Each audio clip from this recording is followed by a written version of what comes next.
পড়াটা শিখব তৃতীয় অধ্যায় না দ্বিতীয় অধ্যায়? দ্বিতীয় অধ্যায়। দ্বিতীয় অধ্যায় থেকে কত নাম্বার শ্লোক শিখব? 23 নাম্বার শ্লোক। 23 নম্বর শ্লোকের শব্দগুলো জেনে নি। নৈনম ছিন্দন্তি শস্ত্রাণি, নৈনম দহতি পাবক, নো চৈনম ক্লেদয়ন্তি আপ। আবার বলো। নো শশৈতি মারত।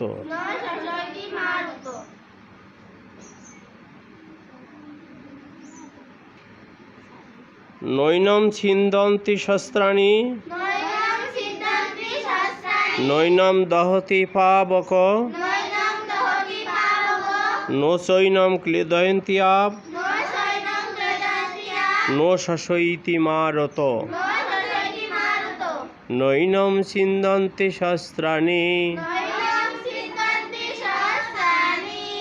নৈনং দহতি পাবক,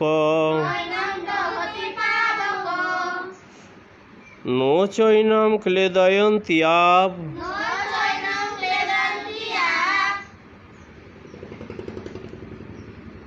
নো শশৈতি মারত। নো শশৈতি মারত। নৈনম ছিন্দন্তি শস্ত্রাণি,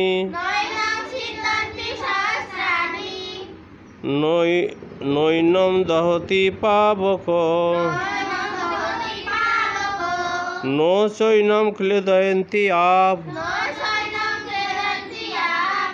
নো শশৈতি মারত। আমার নাম সেতু দাস। আমি এখন দ্বিতীয় অধ্যায় সাংখ্যয়োগ থেকে 23 নম্বর শ্লোকটি পাঠ করব।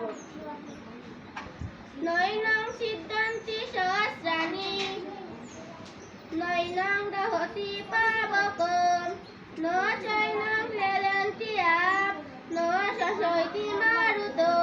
সরলার্থ। আমার নাম রচনা দাস। আমি এখন দ্বিতীয় অধ্যায় থেকে সাংখ্যয়োগ 23 নম্বর শ্লোকটি পাঠ করব। নৈনং ছিন্দন্তি সহস্রাণি, নৈনং দহতি পাবক, নো চৈনং ক্লেদয়ন্তি আপ, নো শশৈতি মারুত। বঙ্গানুবাদ। আত্মাকে নমস্কার, আমার নাম প্রতিমা দাস। আমি এখন দ্বিতীয় অধ্যায় থেকে 23 নম্বর শ্লোকটি পাঠ করব। নৈনং শস্ত্রাণি, নৈনং ছিন্দন্তি সহস্রাণি, নৈনং দহতি পাবক, নো শশৈতি আপ, নো শশৈতি মারত।